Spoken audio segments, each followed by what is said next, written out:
আসসালামু আলাইকুম। আপনি যদি একজন বীর মুক্তিযোদ্ধা হয়ে থাকেন অথবা আপনি যদি কোনো বীর মুক্তিযোদ্ধার সন্তান হয়ে থাকেন বা আপনি আপনার পরিবারে আপনার ফ্যামিলির ভিতরে যদি কেউ বীর মুক্তিযোদ্ধা থেকে থাকে তাহলে অবশ্যই আজকের ভিডিওটি আপনার জন্য। আশা করছি দারুণ লাগবে এই ভিডিওটি। এমআইএস কি? এমআইএস সম্পর্কে কি আপনি জানেন কিনা? যদি জানেন তাহলে অবশ্যই কমেন্ট বক্সে একটু লিখে জানাবেন যে হ্যাঁ আমি জানি এমআইএস সম্পর্কে কি ইত্যাদি। এমআইএস মানে হচ্ছে ম্যানেজমেন্ট ইনফরমেশন সিস্টেম। মানে একটা তথ্য ভান্ডার থাকে যেখানে সাপোজ একটা ফেসবুক অ্যাকাউন্ট আমরা যেভাবে খুলি এবং সেই ফেসবুক অ্যাকাউন্টে আমাদের সকল বায়োডাটা তথ্য সেখানে দেওয়া থাকে। জাস্ট এমআইএস এর বিষয়টা সেরকমের। এমআইএস এর ভিতরে যখনই আমরা ঢুকবো তখন এমআইএস এর একজন প্রকৃতি বীর মুক্তিযোদ্ধা তিনি কোথায় যুদ্ধ করছেন, কোন কোন সালে করছিলেন, কখন যুদ্ধ অস্ত্র জমা দিয়েছেন, কখন তার বয়স ছিল কত, কোথায় কোথায় ছিলেন, সকল বিস্তারিত তথ্য কিন্তু সেই ম্যানেজমেন্ট ইনফরমেশন সিস্টেম বা মুক্তিযোদ্ধা যে এমআইএস বলি সেই এমআইএস এর ভিতরে জমা থাকে। এখন চলুন একটু এমআইএস, সেই এমআইএস তথ্য অনুসন্ধান আপনি কিভাবে করবেন বা এমআইএসটা আপনি কিভাবে চেক করবেন যে এমআইএস এর তালিকায় আপনার নাম আছে কিনা সেই ম্যানেজমেন্ট ইনফরমেশন সিস্টেমে। সো আসুন একটু সেটা দেখাচ্ছি। সো এই জন্য আমাকে চলে যেতে হবে প্রথম হচ্ছে জামুকায়, মানে জামুকা.gov.bd তে। সেখানে আসার পর একটু ডান পাশে দেখবেন বীর মুক্তিযোদ্ধার এমআইএস তথ্য অনুসন্ধান। এখানে ক্লিক করার সাথে সাথে এখানে মুক্তিযুদ্ধ অনুসন্ধান নামক একটা পেজ চলে আসবে আলাদা। আসার পর আপনাকে এখানে প্রথমে সিলেক্ট করতে হবে বিভাগ। ফর এক্সাম্পল আমি খুলনা বিভাগে, আমি জাস্ট খুলনা বিভাগ দিলাম। জেলা হচ্ছে গিয়ে কোনটা, চুয়াডাঙ্গা দিলাম। এরপর হচ্ছে মনে করেন যে চুয়াডাঙ্গা সদর আমি দিয়ে দিলাম। দেন এবার আসুন মুক্তিযুদ্ধের গেজেট। এবার আমি কিন্তু চাইলে দেখুন এখানে নাম আছে, তারপর হচ্ছে গেজেট নাম্বার। আমি যদি আগে থেকেই জানি যে আমার গেজেট এত, আমি চাইলে গেজেট নাম্বার দিয়ে কিন্তু সার্চ করে দিতে পারি, অথবা মুক্তিযোদ্ধার নাম্বার দিয়েও কিন্তু আমি সার্চ করতে পারি। হোয়াটএভার, আমি এখানে যেটা করব তাহলে মুক্তিযোদ্ধার তালিকার ধরন নির্বাচন করুন। আমি এখানে ক্লিক করে দিব। এখানে ক্লিক করে দেওয়ার পর ফর এক্সাম্পল আমি এখানে বেসামরিক গেজেট দিয়ে দিচ্ছি। আমি বেসামরিক গেজেট দিয়ে দেবো। দেওয়ার পর এখানে আমাকে এখন মুক্তিযুদ্ধ অনুসন্ধানে দিতে হবে।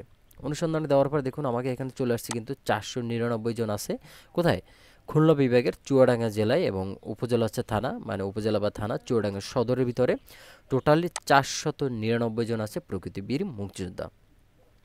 এবার দেখুন এইখানে হচ্ছে গিয়ে টোটাল সম্পূর্ণটাই কিন্তু তথ্যগুলো আপনার এখানে দেওয়া থাকবে। আপনার নাম, ঠিকানা, বাবার নাম, পিতার নাম সব কিছুই দেওয়া থাকবে। এবার আমি যে চাইলে একটু বিস্তারিত দিব। সো বিস্তারিত দিয়ে দেওয়ার পর দেখুন এখানে কি বলা আছে, এখানে সে কোথায় কি, তার মুক্তিযোদ্ধার নাম্বার, তার নাম, তার পিতার নাম, মাতার নাম সব কিছু কিন্তু এখানে আমি পেয়ে গেছি একসাথে। এরপর দেখুন এখানে মুক্তিযুদ্ধ সমর্থনের প্রমাণক, আসলে সে যে একজন বীর মুক্তিযোদ্ধা তার কোন কোন খাতিলে আসলে তার নামটা আসছে। এক নম্বর হচ্ছে সে ভারতীয় তালিকায় তার নাম আছে। দুই নম্বর হচ্ছে তার বেসামরিক গেজেট নাম্বার হচ্ছে 18।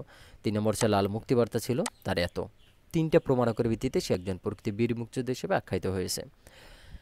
দেন এখানে একটু আরেকটু নোট করে রাখতে পারেন, এমআইএস বিষয়ে যে কোনো কাজের জন্য দেখুন নিজ নিজ উপজেলা সোনালী ব্যাংক ম্যানেজারের শাখা থেকে সম্মানিত ভাতা উত্তোলন করা হয়। সেই শাখা ব্যবস্থাপক অথবা ইউএনডিসির কার্যালয়ে যোগাযোগ করার জন্য বিশেষভাবে অনুরোধ করা গেল। কেন? সেটা হচ্ছে এমআইএস বিষয়, মানে এই এমআইএসে ফর এক্সাম্পল আপনার এখানে নাম মোহাম্মদ ওমর ফারুক, বাট আপনার ভোটার আইডি কার্ডে ওমর লেখা, ফারুক তো নাই। সো এই টাইপের টুকটাক কিছু সমস্যা যদি থেকে থাকে তাহলে অবশ্যই আপনারা যেখানে যাবেন নিজ নিজ উপজেলা বা সোনালী ব্যাংক ম্যানেজার যেখান থেকে আপনারা ভাতা উত্তোলন করেন, অথবা আপনি চাইলে আপনার ইউএনও বা ডিসির কার্যালয়ে গিয়ে সেখানে হাজির হতে পারেন। তাহলে কিন্তু সমস্যাটা সমাধান হয়ে যাবে। এরপর দেখুন আমরা আরেকটা বিস্তারিত তথ্যে যদি যাই, সেখানে এখানে যদি দেই, দেখেন ইনিও জীবিত আছে। আমরা কিন্তু চাইলে ওয়ারিশের বিষয়টাও দেখতে পারি এখান থেকে। সো দেখি এরা সবাই জীবিত, এরা কেউ মৃত্যু মুক্তিযোদ্ধা না, সবাই জীবিত। আর জীবিত থাকলে তো আর আসবে না। যাই হোক, এখানে এই ঠিক এভাবে করে সম্পূর্ণ তথ্যগুলো কিন্তু আপনারা চাইলে জাস্ট দেখে নিতে পারেন। আর দিস ইজ এমআইএস, আর এই এমআইএস কপিটা ডাউনলোড করে আপনারা চাইলে আপনার স্কুল কলেজে ভর্তি সহ অন্যান্য কাজেও কিন্তু ব্যবহার করতে পারতেছেন। সো ধন্যবাদ সবাইকে। ভিডিওটি যদি ভালো লাগে, আরেকটা কথা, যেহেতু আমার চ্যানেলটা নিউ, আমি অন্য আইটি পয়েন্ট আরেকটা চ্যানেল আমার বড় ছিল, সেখান থেকে আসলে আমি মুভ করে জাস্ট এখানে মুক্তিযুদ্ধের বিষয়ে ভিডিও আপলোড করে থাকি। আপনি যদি চান যে হ্যাঁ আপনার এই টাইপের ভিডিও প্রয়োজন, মুক্তিযুদ্ধের ভিডিও প্রয়োজন, তাহলে অবশ্যই কমেন্ট করে জানাতে হবে। আর চ্যানেলটা সাবস্ক্রাইব করবেন আর ভিডিওতে লাইক করবেন, কিন্তু ভিডিও লাইক না করলে আর ভিডিওই করবো না কিন্তু। ধন্যবাদ সবাইকে, ভালো থাকুন, আল্লাহ হাফেজ।